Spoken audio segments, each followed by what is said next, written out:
monsters, madness, and magic.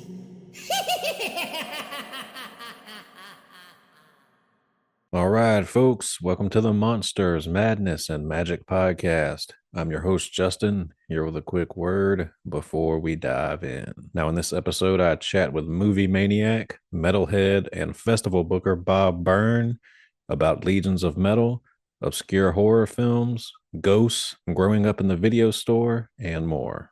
As always, thank you all for listening out there. And without further ado, here you go. Well, Bob, take us back in time. You're a youngster. Were you yeah. a book reader, fort builder, troublemaker, or all of the above? Troublemaker, kind of the manipulator, kind of the one that instigate the troublemaker. People provoke people to go, hey, do this, this, and this, and they would do stuff for me. So I would sit there and be the innocent child, and my brother's the one who'd be getting into trouble or fighting. You're the puppet master. Yeah, that's exactly the puppet master. I pull the strings. So you got several brothers? Yeah, I have two brothers. I'm the middle, so it's kind Yeah. of like that, that weird, the forgotten one I always call it, so you can kind of get in there and cause trouble with both of them and stuff. Well, see, you're smarter than the youngest one, but more innocent than the older one. So yeah. Exactly, exactly. Born and raised in Chicago? Yeah, my whole life. Yeah, I was born in the southern burbs out in Blue Island, and then moved, the burbs my whole life, and I moved down to the city 23 years ago. And I've been in the same apartment in the same place for 23 years. I don't like change. Hey, you and me both. Yeah. So early on, what kind of music was spinning around the house? Were your parents big music My listeners? mom and my dad was huge into Elvis and 50s music, like Buddy Holly and stuff. My mom was big in like Fleetwood Mac and more popular, kind of more modern, popular in the 70s, whatever was popular, radio friendly, she would listen to. And then my older brother he got into Kiss and it was popular for a bit. He's more into sports and stuff. And then for some reason, like my younger brother and I were real big into music.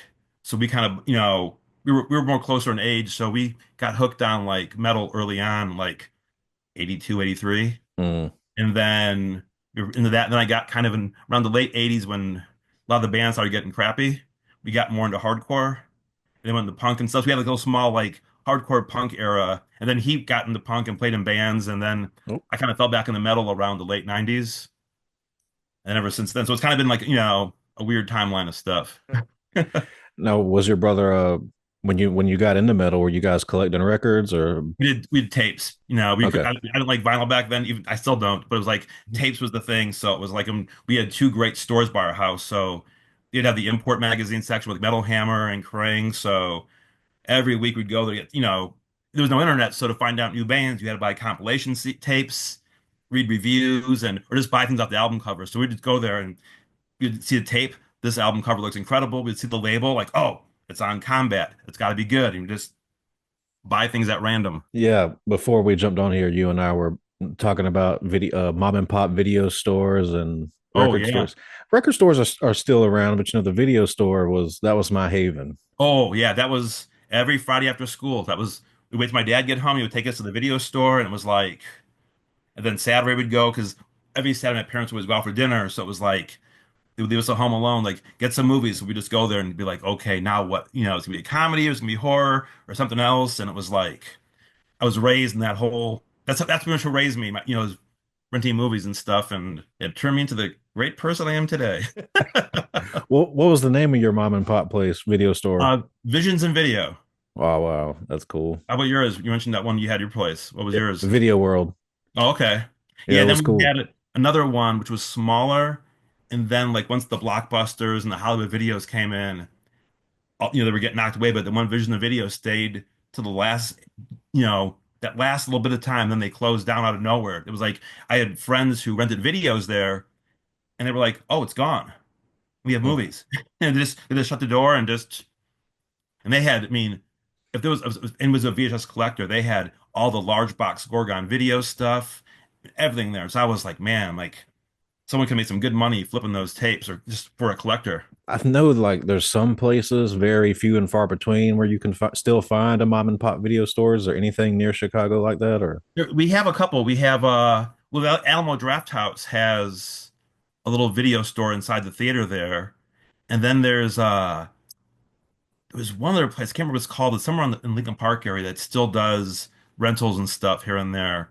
I think they have more DVD, but some VHS they do. I know they moved. I'm not sure the name. I can't remember the name of it because I'm lazy with renting. If I rented it, I would be like late charges galore. I still have packages from a year ago. I got mailed. I haven't mailed out yet. They're just like sitting here.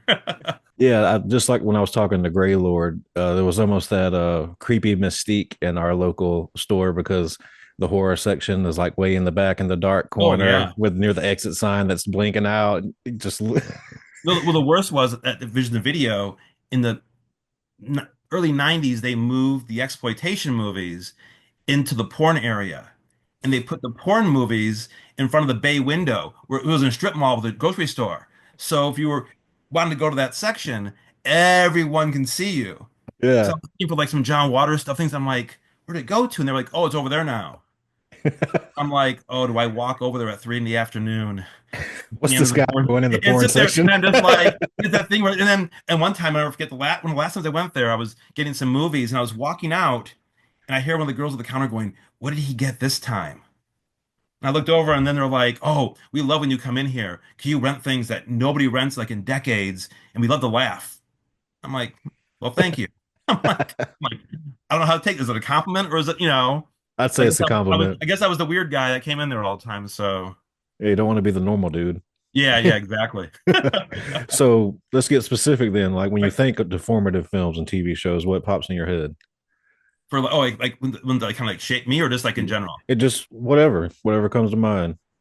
I think one of my favorites would be The Thing, the John Carpenter. Mm. That one is like to me like because I've seen that when it first hit home video, and then when I was younger, when I watched that, it was like God, it had to be in fifth grade, maybe it was, or sixth. I'm just watching it for the monster and all the action, and then like as you get older, you're finding out there's more different things going on with symbolism and who do you trust and the meaning of the ending. So now it's just like holy smokes. Even I just watched Prince of Darkness again last week. I haven't watched it like in 20 years, and I always thought the ending was something different. And I was like, oh, I misinterpreted this whole ending for decades. So I was like, oh, okay. Yes, when I think back, it's always the thing and stuff like that pop out. Obviously, Evil Dead, like we were talking about earlier. Yeah. But the cheesy ones seem to scare me more than anything Oh, because I think so. The one that scared me the most was It's Alive and Magic.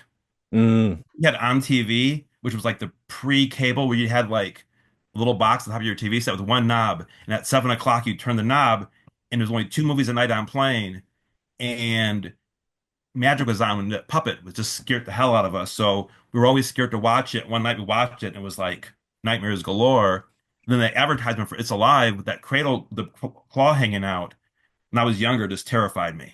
My yeah, mom even had a fake. She's like, "Oh, I'm gonna call the station, have them take it off the air," and she like trying to calm us down because we were so freaked out. And when it finally came out on TV, we were like, "We got to watch this." And my friend came over to sleep over, and we're watching it, and we got so scared. We're like, "Let's just turn it up and go upstairs." And we turned off the TV. My older brother was hiding behind the couch waiting for us, and he sprung out, and just like I've never been so scared my entire life. And then I always, when I watch It's Alive post, I always think of that moment where my brother leaped out. We're thinking it was that killer baby. So it was like, did you ever see The Unnameable?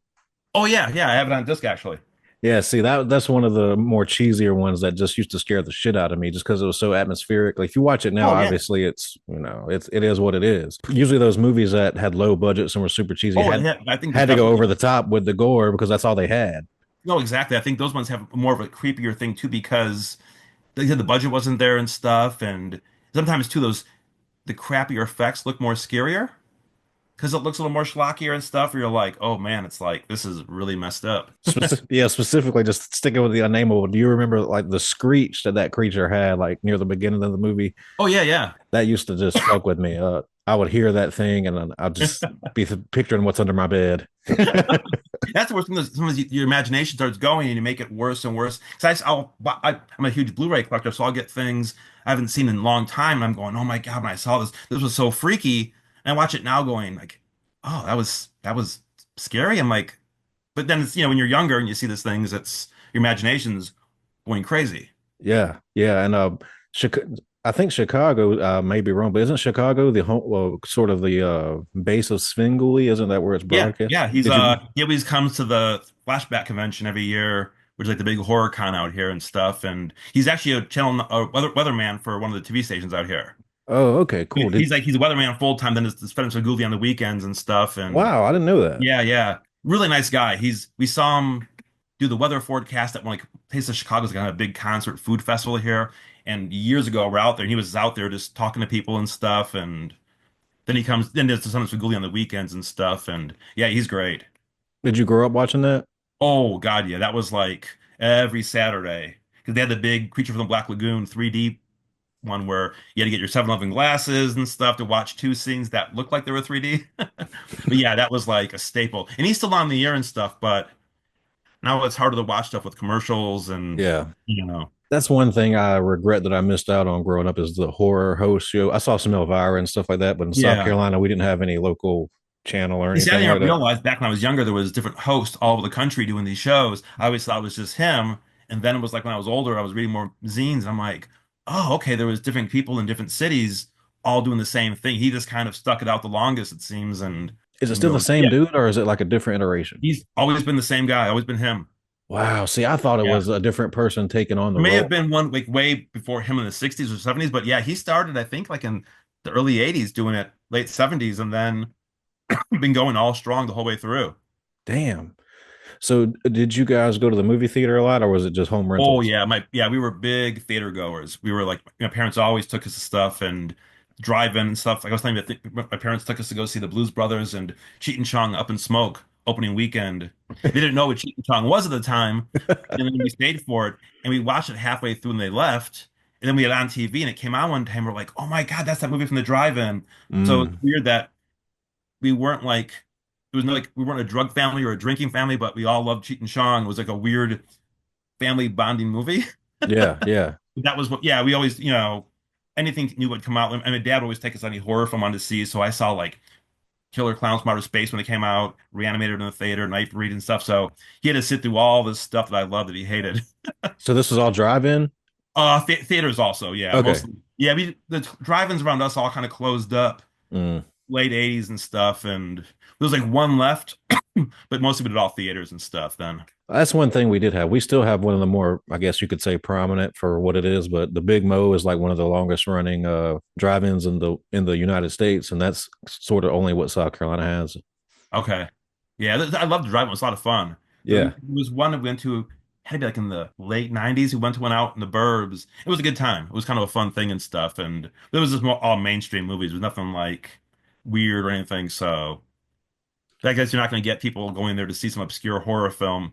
yeah, You get the big name movies in there and stuff. But yeah. Funny enough, when the pandemic happened, that sort of gave yeah, the it, drive-ins another life. wasn't that crazy? Yeah, and I was trying to find the movie it was. There was some creature movie that came out. The And it Wretched, actually, which one was it? the Wretched, Okay, was that what it was? Yeah, and it did like huge it went numbers. to number one. Yeah. And I thought that was incredible. I'm like, wow, how crazy is this? Because even there was some people who were doing a pseudo driving on the South Side every weekend, showing two horror films. It was kind of a big parking lot, and they were just basically projecting the movie on like this big screen, and it did really well too out there. Here's a little insider info monsters madness and magic insider information for all the listeners out there. This website started, we were just doing movie reviews in like late 2019 and stuff, and we got a screener for The Wretched, and my buddy Jason, who was writing reviews at the time, gave it a great review. 2020 rolls around, the producer emails the website and he's like, hey man, we came across your review, appreciate it so much.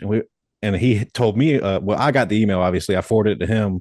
I was like, dude, respond back to this guy and just ask him if him and the directors will be down to talking to us on Skype or Zoom or something. There you go. The movie went to number one, and 300 or so episodes later, The Wretched was the one that started the podcast. Isn't that great? That's great though. It's amazing. Yeah. Yeah, I still haven't seen. Yeah, but I remember when that came out, I was like so blown away. And I don't really have like big movie friends. So I was like, who do I tell? I'm so excited about this. So I tell people like, that's kind of neat. I'm like, no, you don't understand how crazy this is for a movie like this. True indie. Get that up there, and so yeah, it was really really cool to see. It was a It's like even with the metal scene, you see a small band who hits kind of big, and it's really cool to see like, wow, they made it through that, a tough path to get there and stuff. yeah, it's very cool because it was at the same time it was the resurgence of the drive-in along with a creature feature. It was like boom Yeah, 80s. hand in hand. Yeah. Yeah, you think, yeah, what made the drive-ins in the 60s? That was all the horror films and stuff and the exploitation films, but Yeah, made shout that out to what those it was. guys That was because really cool. yeah, the Wretched is actually they're doing a sequel, so hopefully they hit it big again. Yeah, yeah, it'd be cool if someone, it's kind of almost like the theater should almost do that as a favor, like, hey, you helped us out. We'll help you out this time and get in some of the theaters out there. And those two the directors, their brothers, their father was the main special effects guy on Evil Dead. Oh, no kid. Wow. Yeah, so Oh, they're cool. knee deep in it. You kind of detailed, your musical journey earlier, but with specific heavy metal bands, what stuck out to you early on? Early on, I got like first, Iron Maiden and stuff was kind of the gateway and stuff. And then it's weird. I kind of fell more into at the time underground bands, and so it was like getting like Metal Church, like and then like kind of the Bay Area thrash stuff, and then like when I came across Halloween, that was like a game changer. I was like, whoa! I'm like, this is like Iron Maiden, but like not the long songs. I'm like, this is amazing. And then got then as anything, you had to go back to the store to find the same label. I found the Doomsday News compilation, which had all these different bands on there, and that was like the floodgates opened up, and it was like I went from like being the more thrashier stuff, the more power metal, Mm. and then it was kind of like that was like getting stuff like with Running Wild and Rage and then you had thrash like Corner and stuff. So and then I was real big into Heathen back then and stuff, and it's kind of cool because for the fest this year we have Heathen doing a classic set. So it's Wow. kind of like kind of a neat thing to go because I love Breaking the Silence, my favorite albums of all time, pretty much. And then when that kind of fell in our lap, I'm like, holy smokes. They don't play those songs live very often. So I was like, this is gonna be like, because usually for a show like a fest, you can't book what you want, you gotta book what sells. Yeah, So I yeah. was like, I'm like, I have a fest partner, Shane, who does this, we're teamed up in this fest, and he's like, we can get Heathen doing a classic set, and I'm like, yes. I'm like, we have to have this. I'm like, my whole life I want to hear these songs live, and I'm like, so I'm very excited for that. Dude, that's awesome. Full circle. Yeah, yeah, it's really kind of crazy and stuff. So it's kind of weird because I'm thinking, I remember listening in high school to this album all the time, and then like, here they are now playing my show. So it's kind of a cool thing.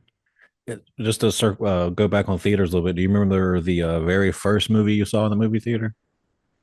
I think one of the first was probably like Herbie the Love Bug or something. Ah, okay. Remember? But then my parents took us to see Jaws opening weekend. Ooh, So yeah. I was like 6 years old. So we saw like that. So it's like, yeah, we had like no filters when it came to movies, what we see or anything like that. So it was like, yeah. So that was my first early memories. My mom used to always say like, because I don't remember most of it. I remember just seeing certain scenes when I was that young, but she said like she tried to cover my eyes, and I'm like, nope. And I wanted to see, the shark eating people and stuff. So that was Jaws, kind of Jaws is another one that doesn't get brought up enough in horror circles, but it's definitely terrifying. oh, it is. And It stopped people from going to the beach. oh, that was a huge game, and it was one of the things that even kickstarted this, kind of the blockbuster movie thing too, and just like in that movie too is so many. Watching it again, I like it then. I like it more now because I watched like in that first. I like kind of chaos in movies, and that scene, which I always look back now, is when Roy Schneider's early on when he comes out of the thing trying to close the beach down. There's all these things happening around. Everyone's talking to him, and he's just focused walking. The camera's kind of following him, and you see in the background all the different characters all doing things. And it's like kind of a really weird. It's a kind of, I've been to film school stuff, so for me, as a filmic thing, it was like, wow, this is so cool to see this generic walking scene, but there's so much happening in it, building that Yeah. suspense and like, and you kind of get a gauge from like what everyone's thinking and what's going on, and everyone had their own agenda for like keeping it open for the stores and the tourist season and this, and it's bad news. But yeah, it's a great movie though. Yeah, and still to this day, one of the most atmospheric scenes gives me chill bumps is Robert Shaw giving his speech about the Indianapolis and Oh, the ship. yeah. Just Yep. I can hear it, and it's just like, oh God.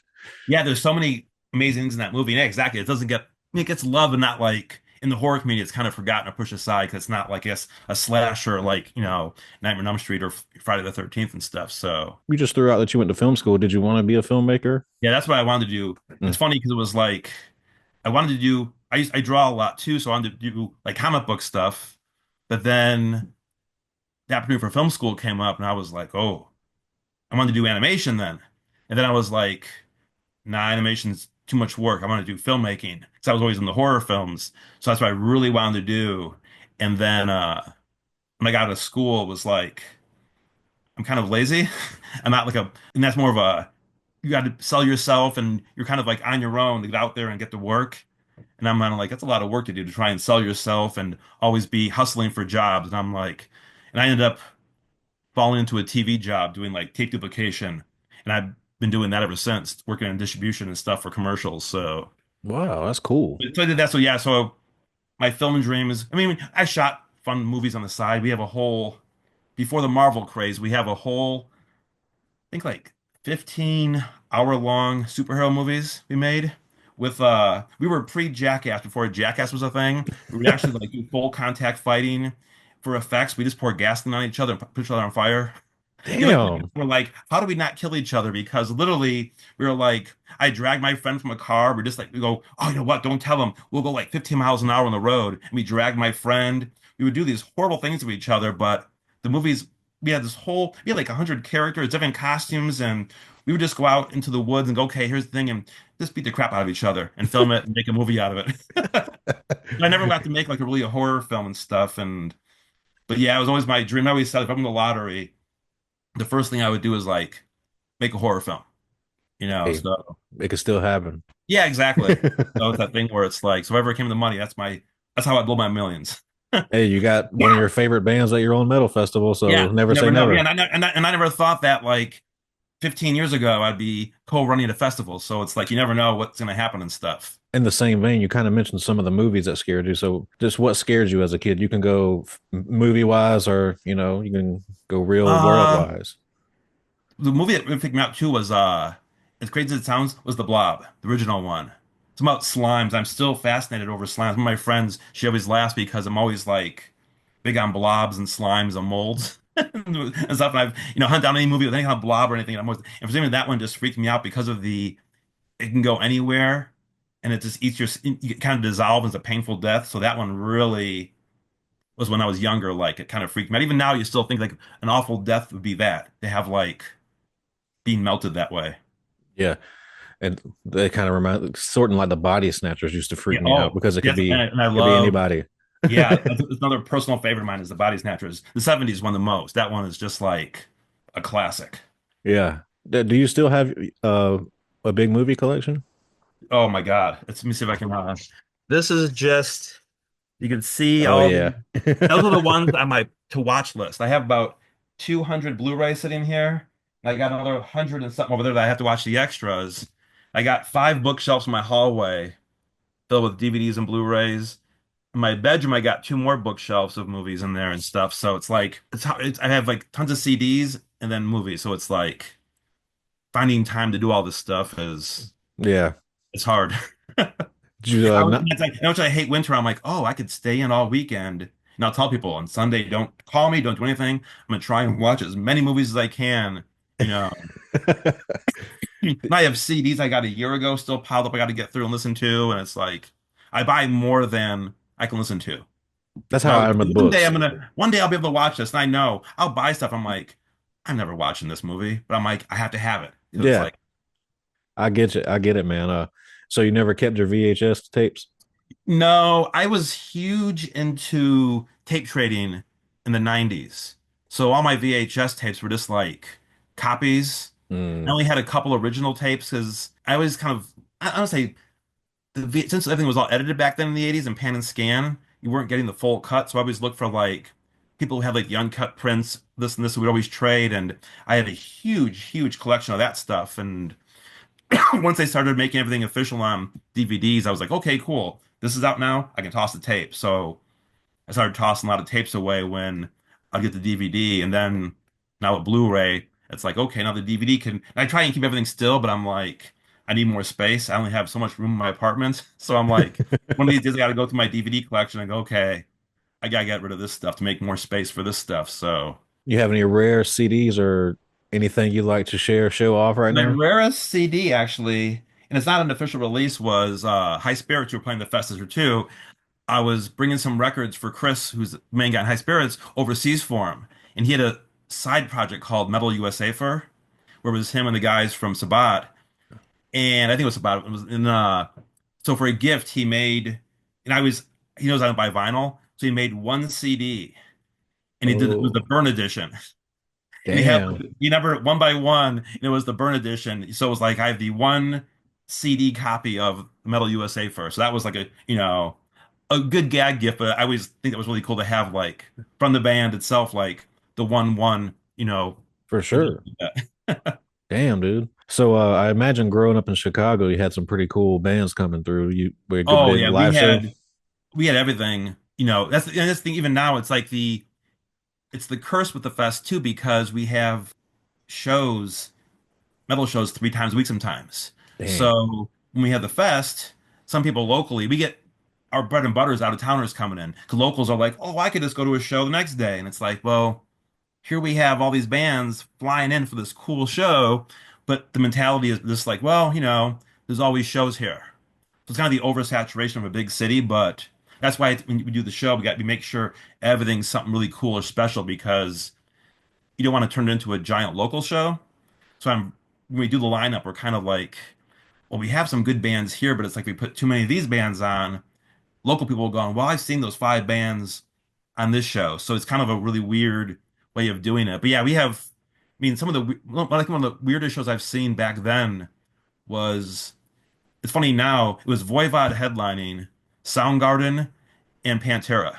Dang. And it So was weird Pantera lineup. right Yeah. when like Cowboys from Hell came out. So it was kind of like no, Faith No More, not Pantera. Pantera was with Suicidal Tendencies. Yeah, it was Faith No More. So it was like the song The Edge came out.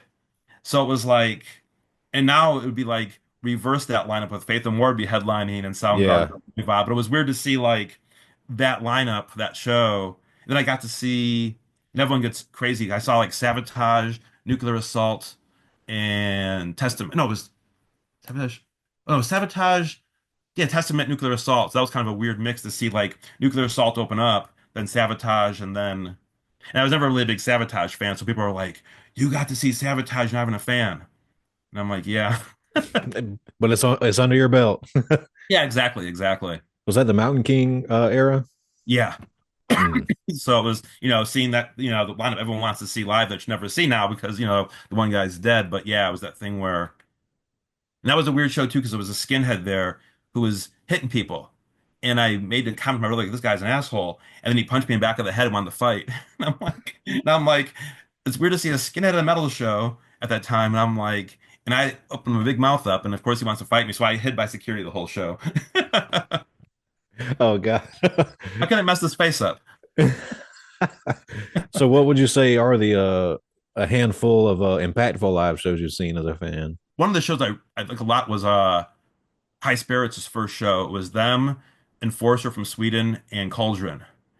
And it was kind of the show that kind of ignited that like I hate that term new wave of traditional heavy metal, the passion. I can't stand it. But it was like that kind of era of like all the new bands, that 80s sound kind of kickstarting that. So that was kind of a cool show. The first Nuclear Assault show I saw with them, Mortar, and Mordred was a big one. That was like because that was my first kind of underground show going to, and I was like, whoa, this is really cool. So yeah, then there was a bunch of, then there's like, seeing that certain bands, when I went to overseas the first time for a fest, that was kind of a big change because I'm not one to go, I used to hate traveling and I would never want to go anywhere. And my buddy was like, we should go over to Germany and keep it true. Oliver, who was on your show last Yeah, week, yeah. his fest. And I was like, that lineup's amazing. He's like, let's just do it. And I'm not one to ever like do things off the cuff. I literally debate, ponder, ponder, ponder. And I was like, let's just do it. And we got passports, went over there, and it was like it changed everything for me. I was like, whoa. Because I'm not really a sociable person. And then out of that, I became more sociable and making all these friends. And I'm like, last week I was a guy with no friends really. And then now I have all these people overseas I'm friends with. And and now it's kind of just spiraled and grew. What Keep It True was that? It was 2013. It was the year they had like Warlord played Ooh. and Liege Lord. High Spirits was their, big European show, and like they had like Quartz. It was a great lineup. It was like insane. I was just like so overwhelmed when I got there, like, oh my God, this is like, you know, 'cause we were doing Ragnarok because like at that time Ragnarocker, like we do Legions, but like before Legions it was Ragnarocker, and it was another guy I was working with, and it was his show, but I was always helping him. Hmm. It was we did a smaller version of what Oliver was doing with like, more US bands, but it was like to go over there, it was like, holy smokes, this is like insane. I'm gonna have to get over there one day. That's gonna be my only chance to ever see Doom Sword. That's why there's certain bands, and that's why I went over there. We're like, you know what? A lot of these bands are never gonna come over here. 'Cause we went to the UK to see to Brofest, and it was a horrible name, but it was a 3-day new wave of British heavy metal festival in Mm. Newcastle, and it was like every band from that genre in 3 days. So it was just like, holy shit. So we went out there. It was a great time. And a lot of our friends from the States were there and stuff. So it was like, it was kind of a smaller fest. So you had like, you couldn't walk away because like all these legendary bands all in a row. And you're just like, by the third day, I'm like, I want to go home and go to bed, but I'm like, I'm never going to see Witch Cross again. I'm never Yeah. going to see this band again. And it's just like, it was crazy. So to back up again, when your brother starts getting into metal, and you said he was starting bands and whatnot, did you ever pick up an instrument or want to be any bands or I anything? actually played in, I have no musical ability whatsoever, but his punk band was doing a last show, opening for a really bigger punk band, and they needed a bass player.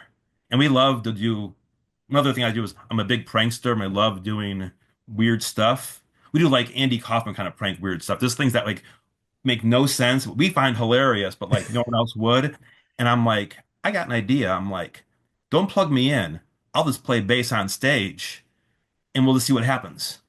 So and I sat there on stage, and everyone in the crowd, we all knew each other. Everyone's going like, and I'm playing, and everyone's going like, Bob plays bass, and they're all like, huh? And we played this whole show, me not plugged in, and then my shtick was I had like 12 t-shirts on. In between every song, I would go, no, it's getting hot, and I'd take a t-shirt off, and then it was like this. I would just have more and more shirts on, and it was so dumb. But people were like, wow, you played bass. I'm like, I wasn't even plugged in. That was as far as I go with musical ability. You're a showman. Yeah, exactly. And I was more shocked because I don't like being on stage or around. I'm not a big public speaker, so I don't even know how I got on stage and did that without like completely having an anxiety attack. So I wanted to ask you how you met a mutual friend of ours, Mr. DMR Dave. Did you and Dave know each other for a long time? Actually, it's funny because I met Dave through my friend Jason, who used to tape trading with him. And there was a fest called Chicago Power Fest that was back in the early 2000s. And they were doing a tape trade there. Then he introduced me to Dave there. So we kind of, but Dave was like, he's not a big social person going out back then. Yeah. And so we would just talk online on email and stuff. I'm like, Dave, you got to come to more shows. And I love Dave, but he has like a small amount of bands he likes, only certain albums. And he won't just go to a show to hang out or anything. That he's just like, well, I won't go, even a band he loves, I won't see him live because we're not playing the songs from this one album. I'm like, yeah, you gotta go see the band. So we were always trying to get Dave out more. And then finally, around the Ragnarocker time, he started coming to the shows to hang out. And then actually his book thing, he was telling me that night he decided to do the books. He's at my house. He stayed over at night because he was up at Fast Vend or hanging out there. I'm like, oh, this crash at my house. He was like, I'm gonna do a book series, I think, with heavy metal musicians. And so I told him, it's a great idea and stuff. And he was already on, do it and stuff. But it was kind of cool to see the idea there, him telling about it and stuff. And I always tell him, I said, as much as a goof that you are, and I harass him nonstop. And I mean, I lived to harass Dave. I made it, as people say, I made him famous online because I used to Photoshop him on metal album covers. I've seen those. Yeah, so Yeah, I dude. so and I'd post them. So people were like, "Who's this guy?" And then suddenly up a new Dave from the photoshops, and I would try and get creepier and creepier, put him in a really awkward, bad Yeah, position. And yeah, he was dude. like, "Stop doing that." He goes, "You're gonna ruin my credibility." I'm like, "Dave, believe me." I'm like, "People love you now because they see you." And I go, if I make fun of you, it's my way of saying like you're my friend. And I have Yeah, a friend Randy up in Wisconsin who I just I li people like literally I would say like I can never die because he has to go before me because I wait online. I have people all over the globe. I went to Germany. People are like, "Oh, you make fun of Randy." And I'm like, "Yes, I do." And I have like people I really know go to me like at shows. Are you Bob Byrne? I'm like, "Yeah." The guy who makes fun of Randy online. I'm like, "That's me." And people wait. Like he'll make a post, and I'll just come on and like just destroy him and stuff. And it's like it's another hobby outside of doing the fest and movie collecting. It's like, and I actually on my desktop I have a Randy folder Photoshop. I have things always in waiting for him to make a comment, and I'm like, boom, there you go. And everyone's like, how did it get done so fast? I'm like, I have the Randy folder on my desktop that I have stuff waiting for him and stuff. And that's how Dave, I knew Dave just from that kind of stuff. Oh yeah, I have like, I mean, people like start talking like, oh my God, you have like a whole other world. And I always say too, I have a collection of like oddity friends. I don't have normal friends. All my friends are like, I love them all. They're great people, but it's like everyone's weird in their own way. Yeah. And Yeah. I don't know how to socialize with normal people. So all of them have like weird quirks. So when I hang out with this person, you have to do this, or you can't do this with this person, that person. So it's kind of funny and stuff. But yeah, Dave's a great guy. I talk to Dave like every week and we'll hang out once in a while and stuff. But yeah, I'm always proud of his book thing. His book thing is Yeah. amazing what he pulled off because and I told him last week actually, because we're talking about that, and I said, Dave, I said, you're one of the only guys I know who had an idea and wanted to do it Did it. and did it and successfully and still going and doing it and stuff. So I said, I go, people look at me, I want to make movies, but I'm like, I'm lazy and you just fall back on these lazy things. But he actually went out there and Dave's not a sociable person. He's not like an outgoing guy who's a wheeler and dealer. And he goes to conventions, he's out there selling books. So I'm really proud of him. And he's a good guy. He's, a little off. And I always tell him he's a serial killer. I was trying to do something to him too, because I was trying to give him advice when he's telling me books. And I'm like, I was like, Dave, I'm like, this is the best way. I said, because he wants to always meet girls. And I'm like, have a nameplate saying writer, editor, magician. He's a magician. I said, if anybody says do a trick, and just go, hey, I made 4 girls disappear this year. And he's like, that won't give me dates. And I said, it'll make me laugh. I said, that's all I care about. You're my entertainment. And I'm like, do this. And I always tell him I want to go to a convention with him to sell just to like get people in and make jokes and, humiliate Dave, but like in a good way. I can attest to the popularity of those album covers because I saw those before I even knew who Dave was. Oh, did you? Now my friends in medicine got scared going, oh God, is he going to do me next? And people would be like, oh, do one for me. So I would just go through and get people once in a while. Every day I would post it before work and people would be waiting and waiting. I had people going to me like, my God, I wait every day just to see what you do next. Then it got harder to find album covers that worked. Then I had some that were like, I couldn't post because it was like a little raunchier or something. So I'm like, man. And then when I started doing the fest, I'm like, you know what? I can't be online slandering people and like I had to behave. So it's No, like don't. ever since we started doing Legions, I'm like, okay, I got to behave because we got a business and I can't be on there. And some of my friends were like, man, the day you guys stop doing Legions, I can't wait to see your antics online. Now I'm like, I'm kind of scared. It's like, because everyone now is very more careful and making fun of people. And I'm like, oh man, I'm like, my old joke. Take the gloves off. Yeah, yeah. So it's kind of funny and stuff. Shout out to Dave. Check out DMR books if you're listening. Oh yeah, his stuff is great. Yeah, I actually have a drawing in his first book. One of my artwork was in there and Oh, stuff. really? Yeah, yeah. When he first started, he's like, "Oh, I'll do a drawing," and I'm like, "Okay." So I just drew some sea creature and stuff, and as always too, I always want to do better, but it's like I kind of half-assed it. Felt bad for Dave. I had this half-assed monster in there, but I appreciate him putting me in there.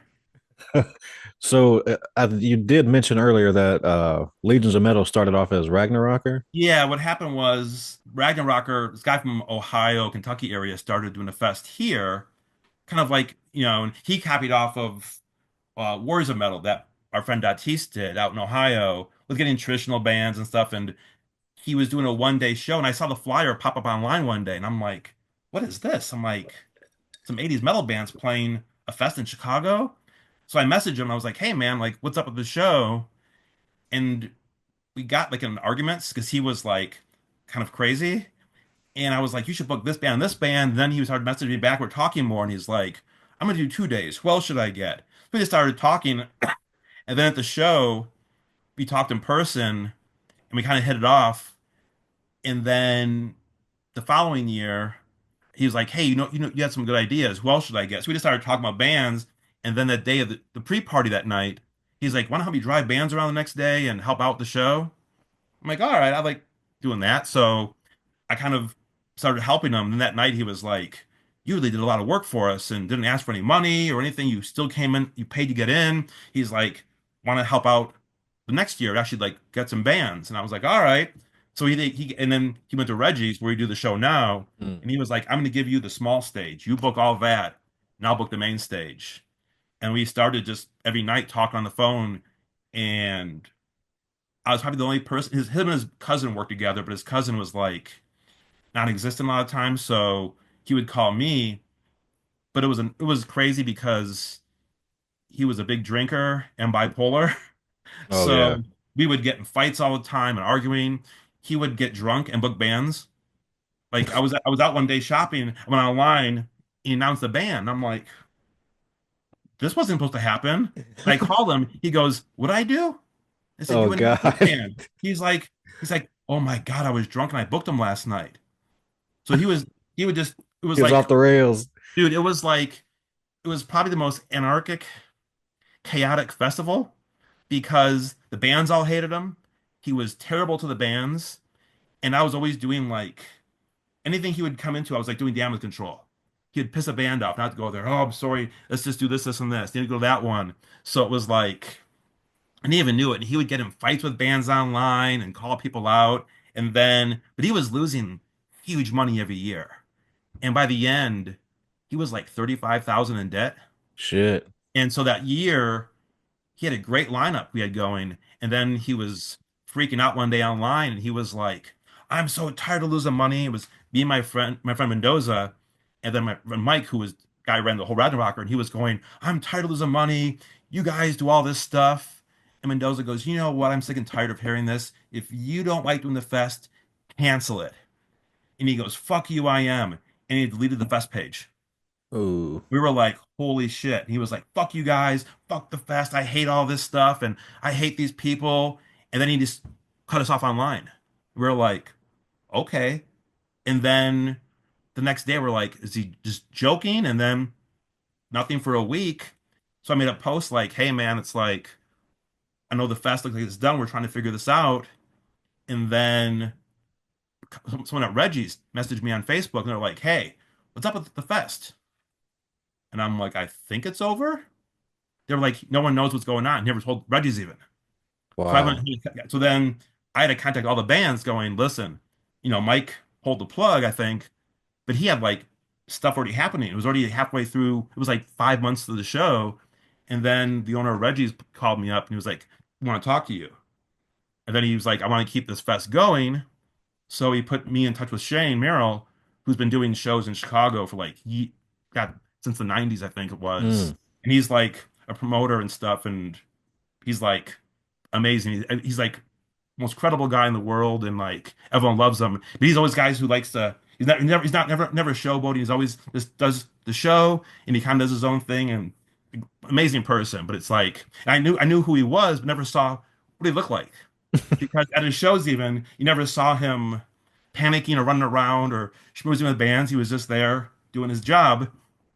So Robbie was like, "You and Shane do a new fest, do it here, and we'll reboot it." So we had to go back and get hold of all the bands and figure out like, okay, who do we keep, who do we cut, because the budget, we're like, okay, we can't go crazy with this. So we had to make all these changes and we started under a whole new name. And plus, Mike, who I worked with, had a bad rap, so a lot of people don't like him. Hmm. We had to like go, okay, this is a whole new thing. The same kind of music, the same kind of thing with two stages, but it's under new management. Yeah. We had a couple people message me too saying like, "This new fest, is that Odin guy involved?" And I'm like, "Nope."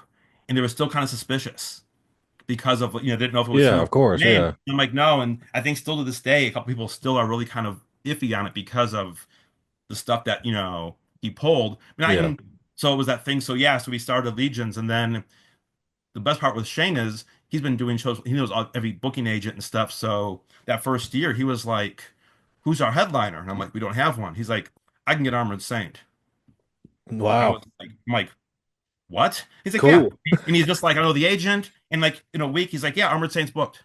And I was like, holy shit. I'm like, that's a band I never thought would ever be able to get because it's not like you can just call him up saying, hey, because usually for Ragnarok, he would just be on Facebook and just find a band and message their the page and going, hey, want to play this show? And it was all kind of like handshake deals. And then it was like, oh, we're getting bands like Armored Saint, professional bands who are like, and then he was able to get Diamond Head the same day too, who were on tour. So it was like, I'm like, okay, this is like, Legit.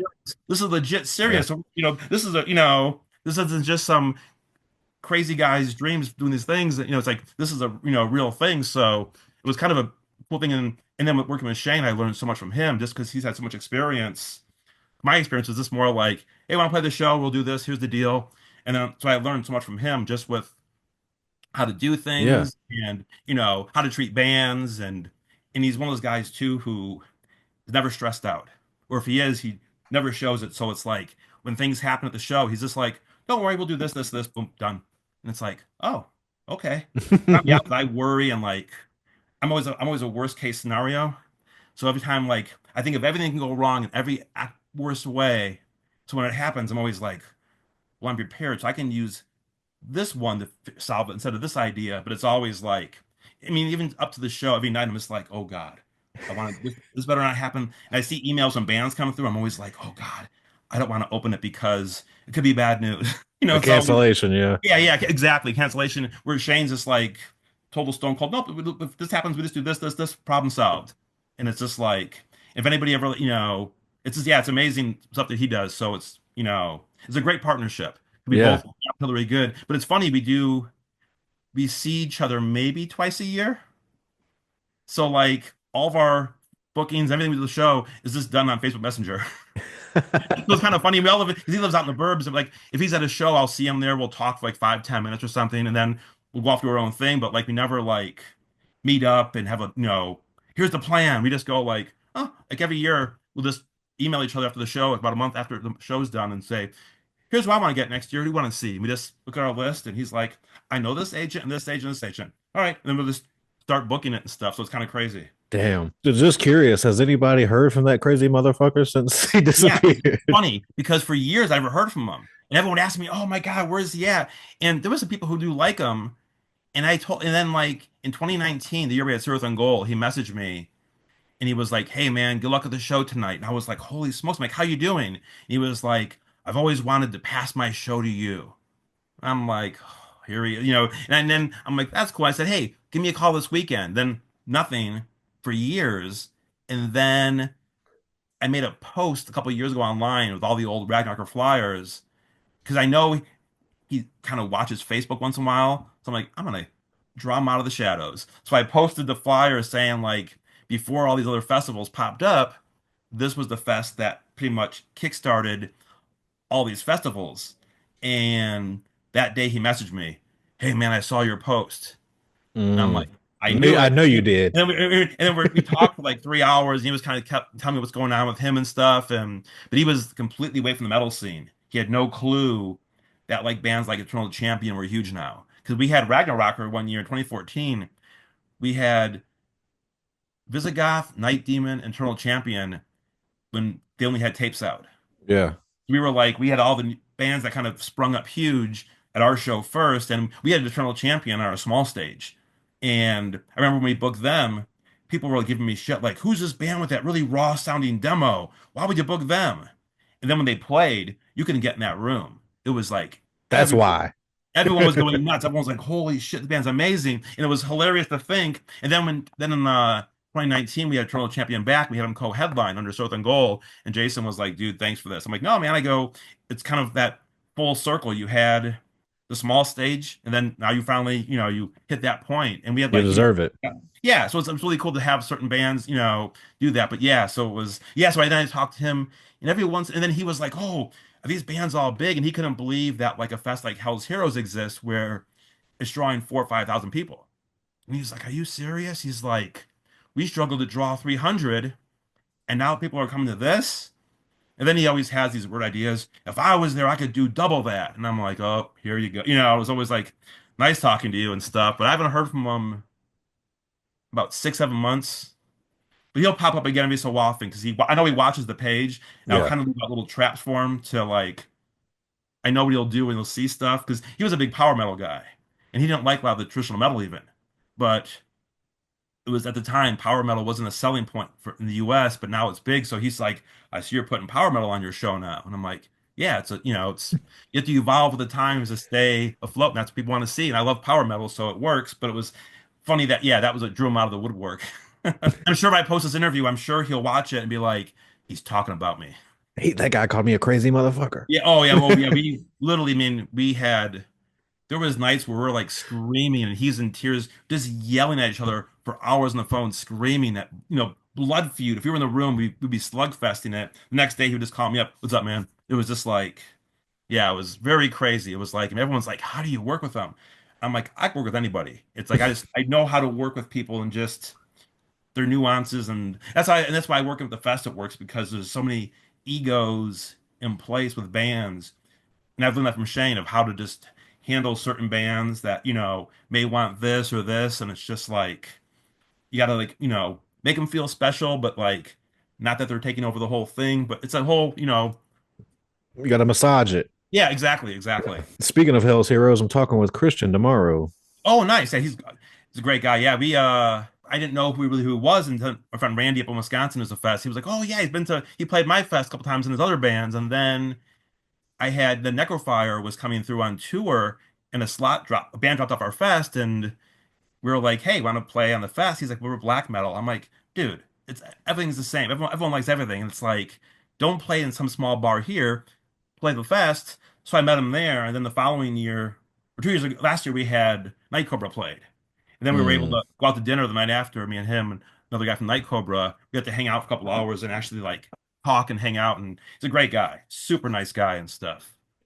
Since you brought it up, Bob, I know you listened to the Oliver episode, and I asked him, what is what's the process behind the scenes when there is a cancellation? Do you have things in mind, or is it just a scramble? It's funny is I actually have right here is my Legion's notebook where I have like just all these bands. Because literally what I do is I'll sit all year long, and whenever I see a person post a band, I listen to it and I like it, or I see people going, "Oh my God, I love this band."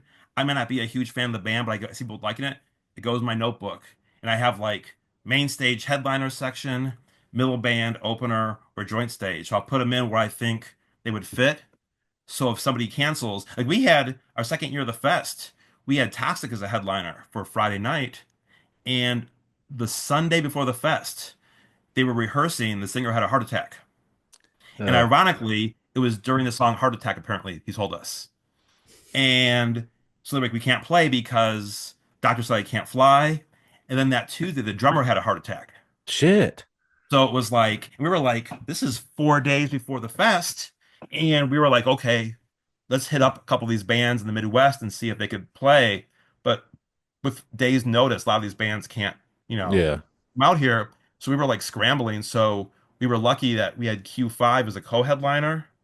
We're like, all right, you're now the headliner. And we got a local 80s band called Diamond Rex to play before them. So it was an easy fill-in, but it's always a hard part. It's always when you have enough time, you can kind of go, okay, we can replace it better. Sometimes it's always that last minute thing where you're like, oh crap. And it's like, but we've always, well, that one year after the year of COVID, when we came back, we lost Fifth Angel in vain. Mm. And it was Fifth Angel was a really good booking for us because they only done like one or two US shows ever before. So we were like, oh my God. And then they canceled. And they canceled the night I was flying to California for vacation. And I'm like, you gotta be kidding me. So the whole vacation, I'm trying to contact bands and have fun, but I'm always like, where we go somewhere, hold on, I gotta hit this band up. And every band's like, no, no, no. And then I got home, and then a week later, Vane canceled. And I was like, oh my God. Then people see cancellations. They'll never think it's the band's fault. I think it's like something weird with the deal we had, or we weren't being something good. And it's like, no, Yeah. sometimes you get hit with that bad luck. And it's like, Shit happens, man. yeah, exactly. And we got really lucky because that was the year where it was like, you know what, we bring Broke His Helm back. We got Medieval Steel. So we had like Riot headlining, Broke His Helm, and We had like a three 80s band kind of thing. So people loved it. We were able just to pull it off. But Yeah, it's always whenever I see an email come through from a band, I'm always like, oh God, please no.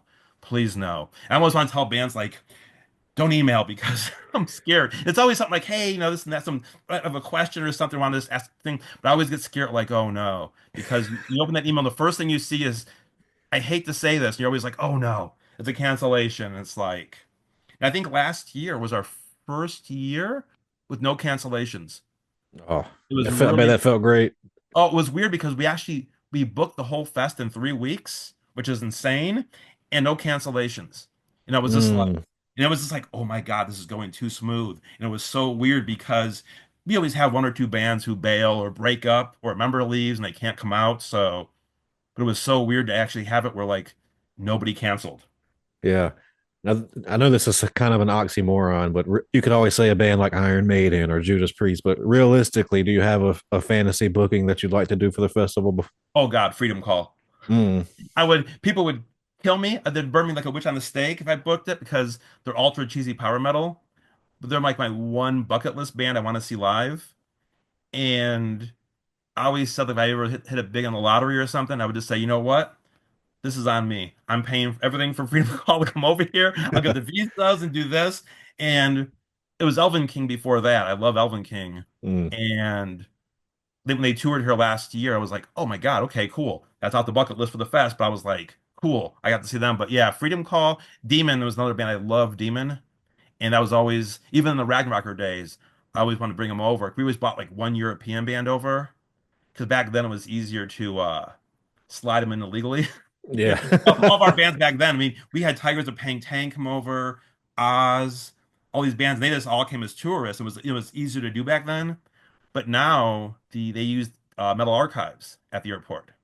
They do? Yeah, that's how Evil Invaders got caught going to my friend Randy's fest. When they came over, apparently, what happened from I heard, I went to Keep It True one year, and one of the guys was telling us. He said they they see the thing is too, they dress like a band. We tell people when you're sneaking over, just wear normal clothes, and they had the rocker clothes on, and the instant they got flagged, they got pulled into a room apparently and ran their passport. And they were like, "Are you an Evil Invaders?" And they're like, "Nope." And they turned the computer around and there their face was that they Google searched Evil Invaders, and it was like Madison was or Milwaukee, Wisconsin, spring bash they were playing, and they got handcuffed and put in jail overnight and on the airplane back home.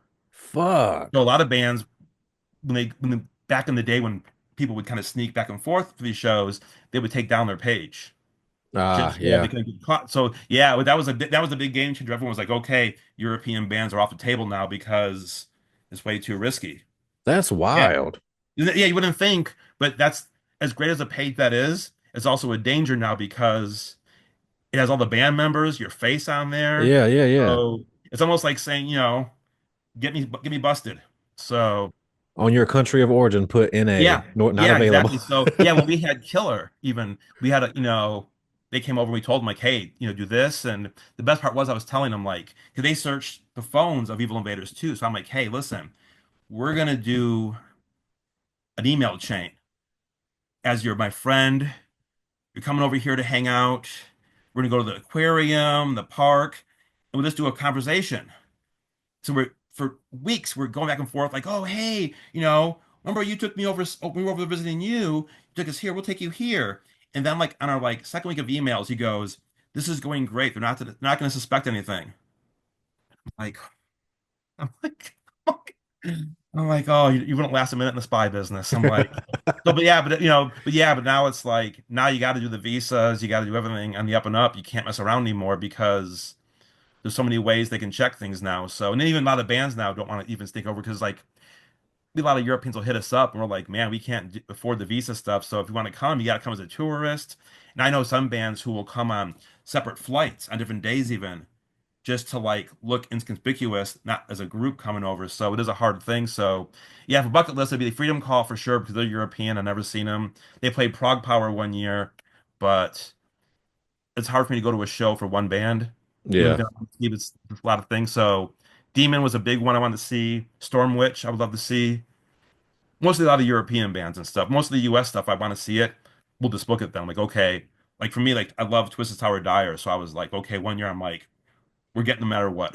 I'm like, they're playing a great slot. I want to have a 50-minute set. I want to hear. I even told them, when you play, you're playing these songs. I'm like, this is my one band I really want. So Dude, that's something I never considered. I wish I would have thought to ask Oliver if he had to deal with that shit. Bringing no, see, U.S. going to Germany is different because when Glacier reunited, we had him at Ragnarocker, and I kind of like was their liaison, went over to Keep It True, and we were like, okay, I never had the experience of going with a band overseas, and they had the guitars, and we went to Germany, and we were like, okay, everyone's like, oh no, you're fine, and we got to like the security checkpoint, and they were like, oh, what's in the things like guitars? They go, oh, you in a band? They're like, yeah, and he goes, oh, you're playing a show? And they're like, yeah.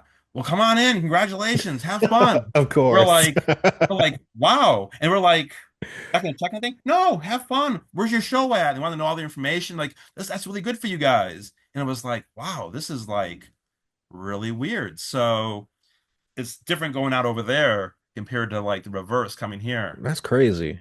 Yeah. So, Bob, beyond obviously sneaking bands in and cancellations, what would you say are the most stressful parts of booking or running the festival for you that we might not consider? You know what I hate, and it's weird, is you become friends with so many bands and people.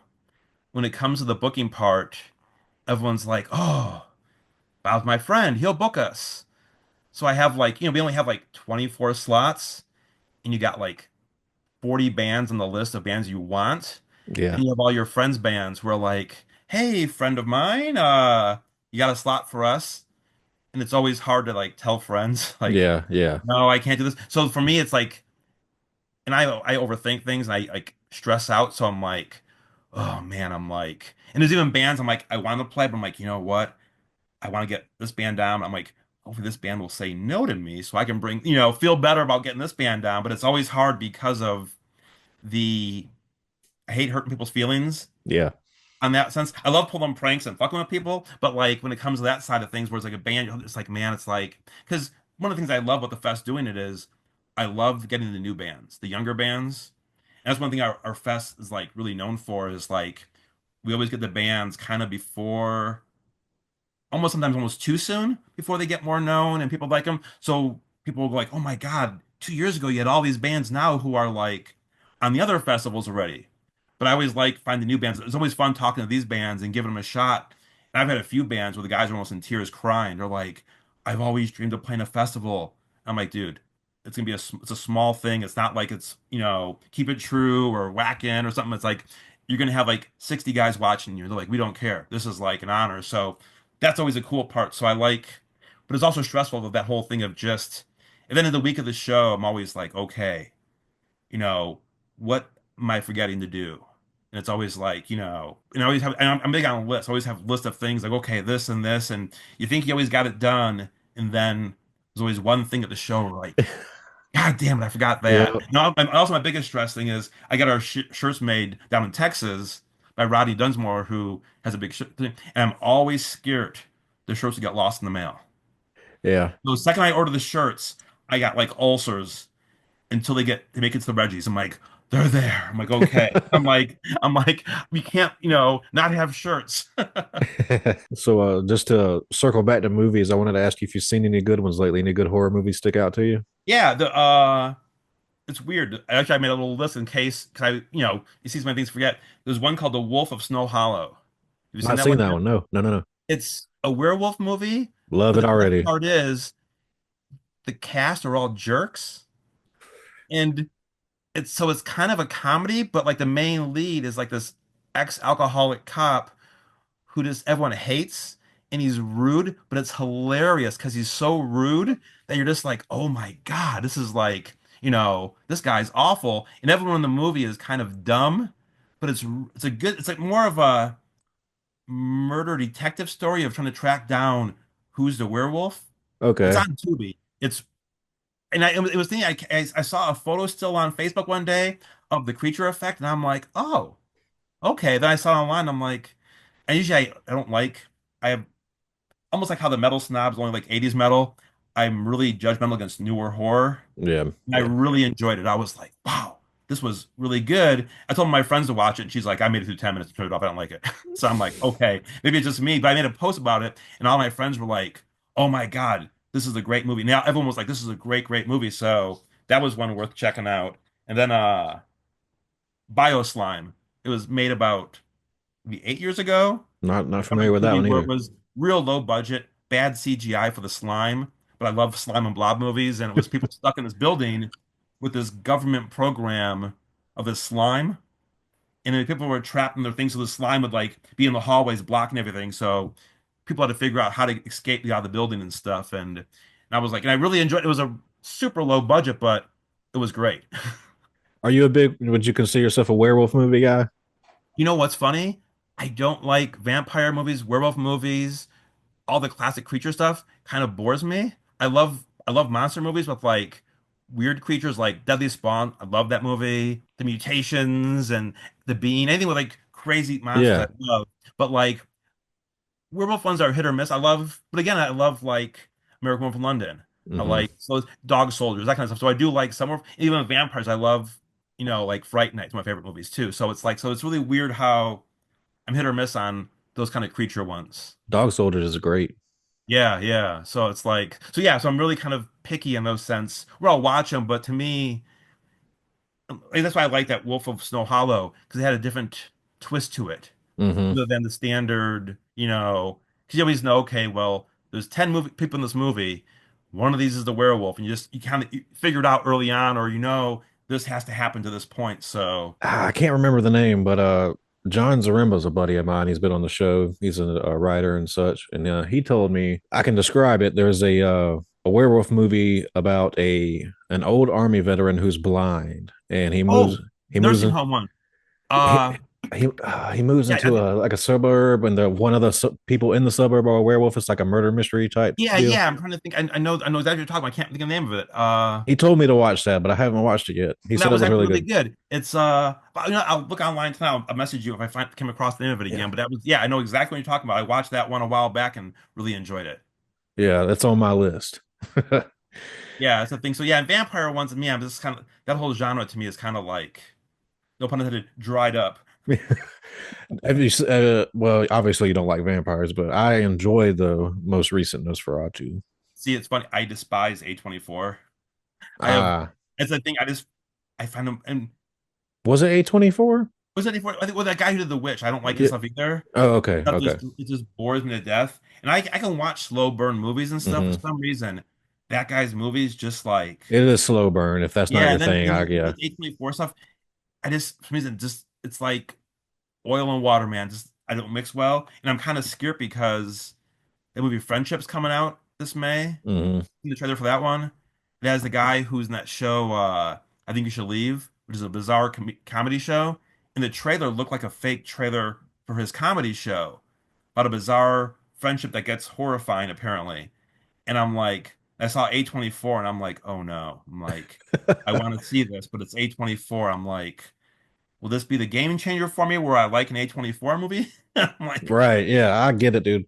I am a Robert Eggers fan, but it's split. It's either you love him or you I just heard good things. All yeah. my friends said it was good. I'll watch it when it's like streaming. I'll check it out. I mean, I'll always watch stuff. I mean, I watch. Everyone always thinks I'm like this obscure horror movie guy only, but I watch everything. I watch like everything. I mean, I was saying one of my movies I tell people to watch. Everyone's shocked. Is you ever seen In Time? It's Uh, got give me the gist of it. it's the time travel one with like Rachel McAdams. It was advertised as a rom-com when I it don't came think out, so. and it tanked. But it's got horror elements because it's got the redhead kid. He was in Harry Potter, not the main kid, but he's like a side character. He was one of the Empire guys in the new Star Wars movies. I can't remember his One of the name. Weasley guys. Yeah, one of those older brother Yeah, guys. And yeah. he's, where he finds out that his dad tells him that the oldest sibling male could time travel only from when he was born to now, but you don't change anything. You can just go back and observe. And of course, he goes back and like alters when he met the girl he likes, and then he starts messing with his time stream, and all these awful things start happening. He has to go back and trying to fix things and stuff. And it's a fantastic movie, but it's like people are like, "That's a romantic comedy." I'm like, "Yeah, I watch everything." I'm like, but I like having like as long as it's a good movie, well written. Yeah, Like, I love comedies and stuff, and it's hard to find a good comedy now. But I've like yeah. as much as I love horror, I love comedy just as much too. So it's like. They have But yeah, similar beats. Yeah, oh, exactly. And I would say those are the two hardest genres to make as a filmmaker, I think, because it's hard to make people scared and it's hard to make them laugh also. Yep. So it is like, They're because similar. yeah, it's exactly very similar. But yeah, those are the things. So yeah, so it's like, yeah, for newer stuff, I'm like real picky with. And I like, 28 Days Later, I loved. Ever see Black Death? Yeah, I love it. Sean Bean. Oh, that movie. So yeah, so there's some new ones that come through, and I'm just like, that's a great one.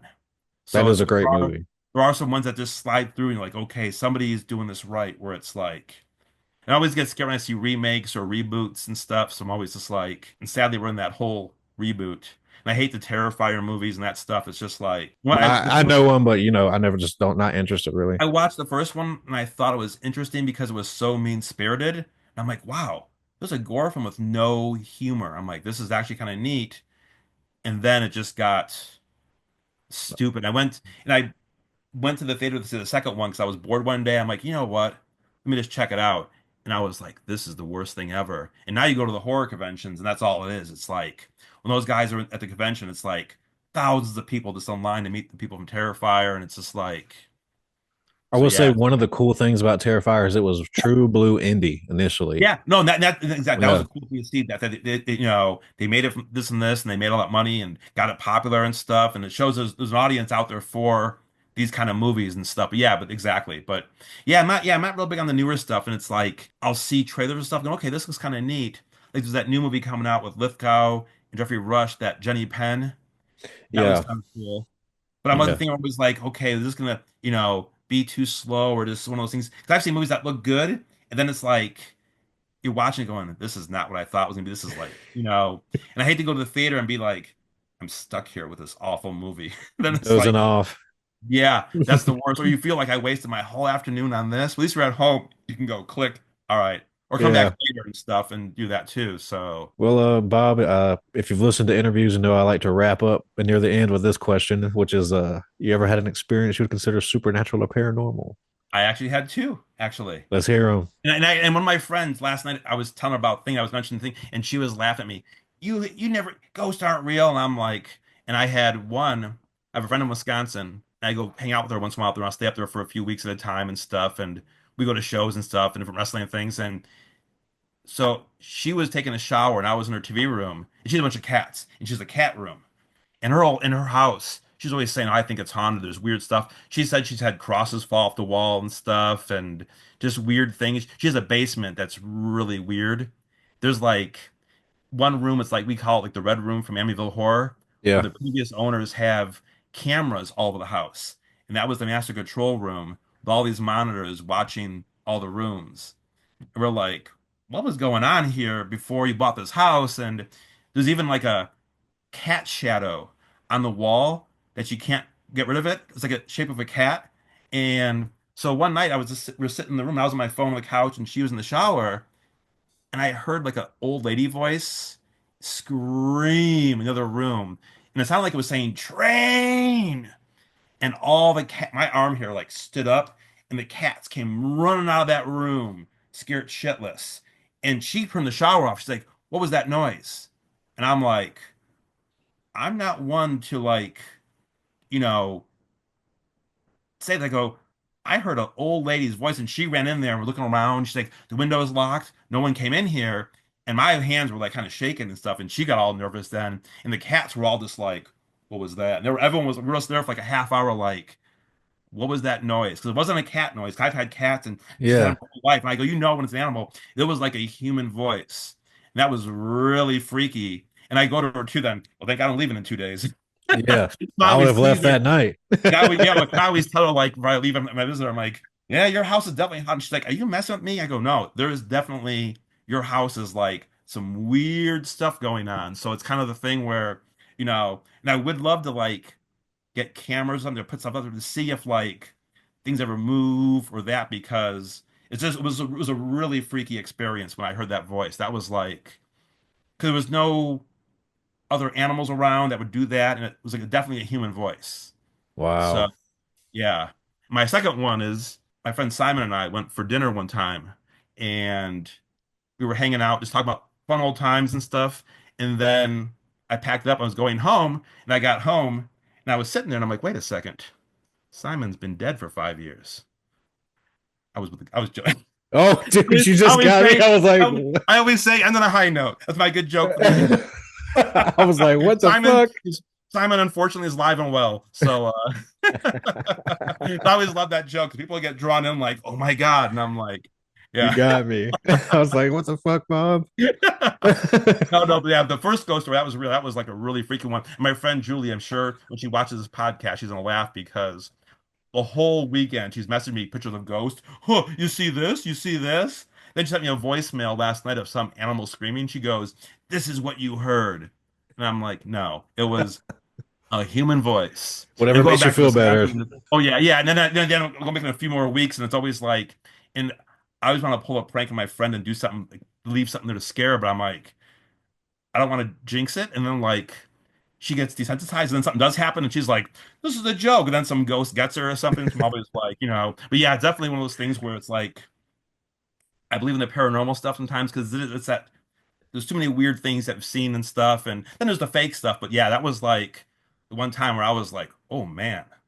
So So you do, but you are a believer, you oh, would big say. time. Yeah, Yeah. yeah. I believe in all, not like in the crazy Looney Tunes, but definitely I think there's definitely ghosts out there or like paranormal stuff and things. I always love watching those documentaries and stuff and or the YouTube stuff where you see like, things caught on thing or like there was that one on like the top 10 things on TV shows that were caught with like the doll head moving or something and stuff. And it's just creepy and stuff because it's like this stuff you get in bed and it's like, oh crap, why did I watch that before?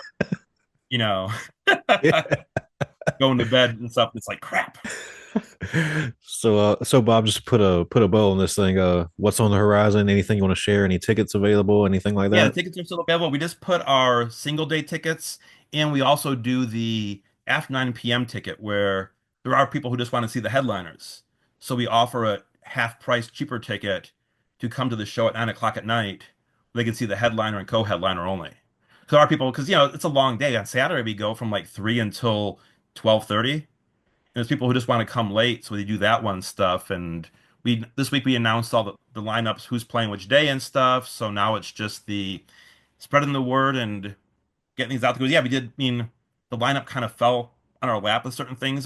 This was our hardest year for us with getting bands because now there's so many festivals. Yeah. It's really tough to like make it special or get something there. And we were struggling. Then like the bands all kind of out of nowhere, like, oh, we can get this now, and then this. Then it was just like before we knew it was like, oh my God. Before we had like we always have like the rough outline we want, and nothing was working. And I was like, oh my God, I'm like, we're into December and we don't have anything really set. And then it just fell together and stuff. So now it's just 2 months away, which is crazy. It's hard to believe. It's like, I wish we had more time because it's like that thing of like, oh my God, it's like, now it's just hitting it hard and getting out there and promoting it. Like this podcast is great to have as extra promo, so we greatly appreciate it and stuff. Hmm? And yeah, it's great. I mean, like I said, it's Crimson Glory's first time back in Chicago since the '80s, and Even's one of their first times playing the classic album set. You have Seven Spires, who are a brand kind of a newer power metal band who get really popular. Toxic Holocaust. So we usually do more traditional, but this is our first time having a heavier thrash headliner, so that's gonna be really cool. Because I always like to end each night with like a crazy performance. Yeah. You want people to leave because I always say too. Well, not to extend this, but it's like I want the show to always have like that high points and move up, up, up. And a lot of guys come to our show are like, man, there's never a weak performance. There's always a good thing. And I always like ending the night on a crazy note where it's like you walk away going like, fuck, that Yeah. was. Then it's like I can't miss tomorrow now. Or they leave on that Saturday going, holy shit. The worst thing I want is like people to walk out during the headliner and go home and it's like, oh shit, this stinks because they're leaving on that low note of like, it was okay, but leaving on a high note, they'll come back next year. You I never mean, want like, the opener to blow out the headliner. yeah, it's crazy. We have like, there's some years where just like last year we had Alicia Yargers one night headlining, and every band just upped their game, and it was like people were like, you're never gonna top that. 'Cause we had like Lycanthrope, Owlbear, Tower Hill, Greyhawk, Striker. And that was like it was like a power metal insanity, and people were just like, "Dude, I couldn't leave the room." Everyone was like, "I can go to the washroom," because it was like I couldn't miss it. It was like every band just upped their game, and it was so amazing. So when we do that, I'm always just like, even this year, I was looking at the lineup, going, "Shit, it's like this is going to be a tough one again to follow because there's always." you know, great performances. And that's the thing too. We look at the drawing ability and also if they're a good live band because there's some bands who are great but just okay live, and it's risky in a festival to have that band because people will just move on or do this. So yeah, this year is like insane. So I'm like really pumped. What are the dates again? May 2nd and May 3rd, and our pre-party is on the 1st, that Thursday, which is a whole separate show. Basically, it was a tour hitting with Unto Others Tribulation, and Shane was like, "Hey, this tour is hitting the day before the fest. Let's make it our pre-party." So we were able to get like usually some people just do like smaller bands, and it was like this national tour hitting the first day Yeah. of our show, and it was like and Unto Others was always on our list of bands to get. So I'm like, cool, cross them off the list around the pre-party and. Yeah, so it's kind of like a 3 day, and it's like my body can't handle 3 days. So by Saturday afternoon, I'm always just like, I'm done. Did you Everyone say laughs. Like, Tribulation? I'm sorry. Did you say yeah, Tribulation? Tribulation. Yeah, yeah, from Europe. Yeah, Dude, I love Tribulation. yeah, they're doing like a 10-day tour here with Unto Others. So and it was hard because we had that booked in October. We couldn't say anything until this week. And I have friends locally who are diehard Unto Other fans, and they played here 2 months ago and it sold out like really quick. And I couldn't tell people like, hey, don't feel bad. You'll see them. I'm just like, and it was like that secret. And I'm the, I'm good with secrets and bad with secrets. Like with the fest, it's so hard knowing what I'm booking. I have friends who are like, dude, who you booking? I'm like, because I've learned if you tell one person, they say they're not going to tell anybody, but then like you hear from someone going, "Hey man, I heard this band's playing Chicago," and you're like, "God damn it!" So Yeah. I tell like a few friends just also to see reaction of people because sometimes I'm like, "Oh, this is going to be great," and I'll tell a friend, they're like, that's okay," and I'm like, "Great." Then Damn I it. think, "Oh man, is nobody going to care?" And then when we announce it, people are like, "Oh my God!" So it's like I have like a 5 or 6 group friends. I'll go, "Okay, here's what's going on." And I know, okay, this guy doesn't like thrash, so they're not gonna go too crazy, but they love power metal. So I kind of like judge off that. But yeah, it's so hard sometimes. Like when we had Earth and Goal, we weren't allowed to tell anybody. It was like a top secret thing. We couldn't tell anybody for a month. And I was just like, and I was at a show out in LA, and everyone was like, "Who's your headliner?" And I'm like, I can't say. And I'm like, it was so hard. It was just like, Yeah. getting like, but yeah, so it's I always like when I do the announcements, like it's done.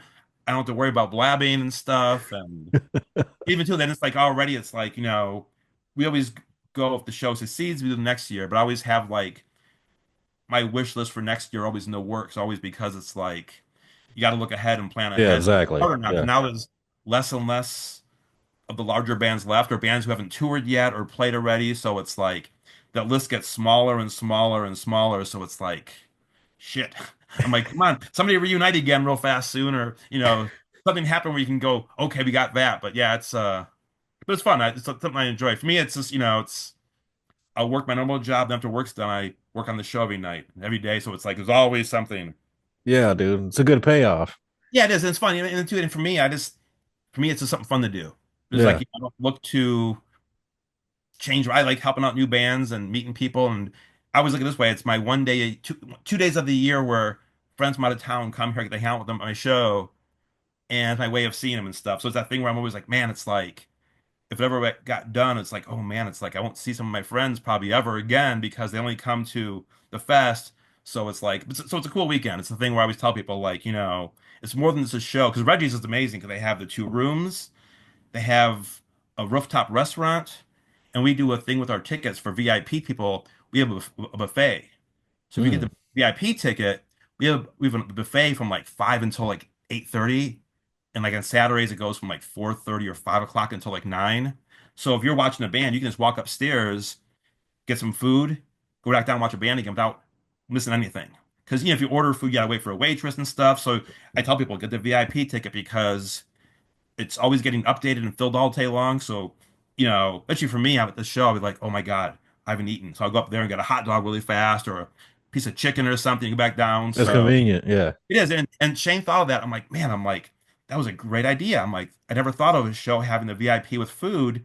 And people are like, man, and not we have people who come every year with the VIP, they're like, man, the food at Reggie's is amazing. So you're not getting like crap, you're getting like really good food.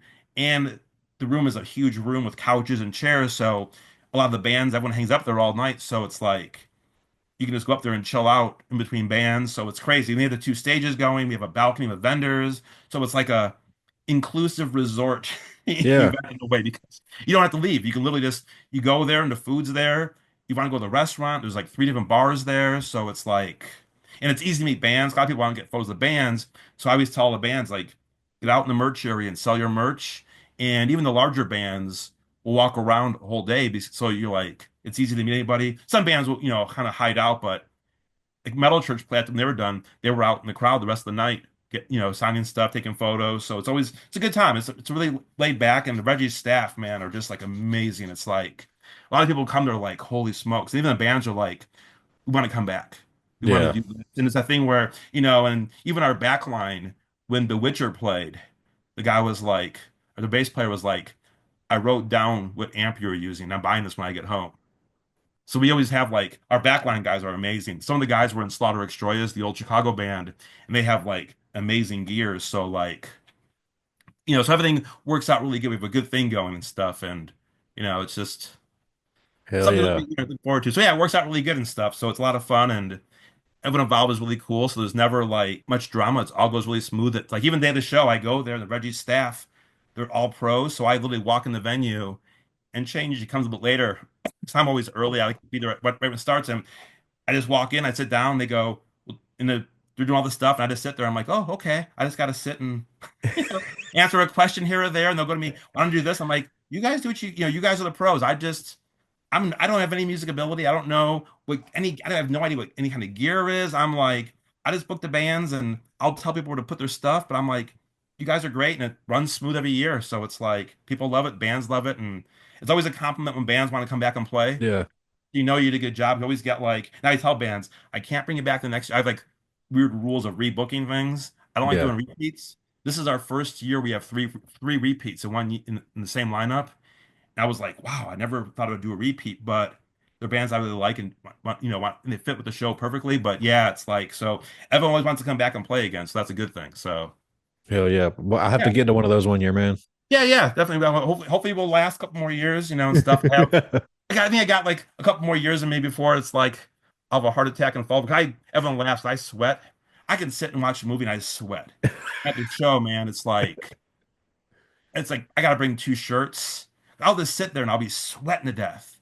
And I'm like, and so yeah, I'm like, actually I gotta start tomorrow working out again because I'm like, I gotta get in shape for the show just because of Oh, walking running around, you're gonna have to be running doing. around. Yeah, people. Oh, I have people there who come every year, and they're like, "Oh, I can't wait." I'm like, "What?" They're like, "I love watching you run," and they just laugh that I'm running around because Oliver's like, he always jokes about making towels for the fest with the logo because he goes, "You would just be pat yourself." And I actually bring paper towels and all the stuff to the show in my bag because I'm just like just Drenched. rinsing it and stuff, and it's just awful. And it's a thing, but it's like, yeah, I can't sit still, and I love watching the bands, but it's like. I'm always thinking something else is going on. So I'm like, I'm watching a band, like, I'll go next door real fast, make sure it's going good. And that's never going wrong, but I'm always in my head, like, okay, I'm asking everyone, you having fun? You having fun? And it's like, and everyone goes, Bob, have fun, relax. And I just can't, sit still. And I'm like, I'll take my own photos for the fest. I'll be helping selling shirts. And I'm running around and I'm like, everyone's like, you're missing your own show. And I'm like, I know. And I get home and I'm like, God damn it, why didn't I just like sit and watch things and enjoy it and stuff? So this year I have certain bands I marked down like I'm watching this whole set. I'm not going to talk to anybody or walk away. I'm just going to do this. And I'm trying to like get in shape and do all this stuff just in order to have like maybe this would be the year that I won't, melt and sweat. Take some time to enjoy yourself, Bob. Yeah, thank you. Yeah, I'll try. Thank you for giving me some of your time, bro. I really Oh, had no, a good appreciate it, chance. man. It was great talking to you and stuff. And definitely I'll hit you up online tonight and stuff too, and send you some of those that movie you were talking, the werewolf one. Yeah, yeah. Yeah, but yeah, get talking. I'm looking forward, and thank you again for helping plug the show. It's Shane and I always appreciate any kind of plug and help we can get, man. So it's greatly appreciated. No problem. Well, Bob, have a great rest of your night, You dude. too, man. Take it easy. All right. All Thanks right. again. See ya. All right. Bye.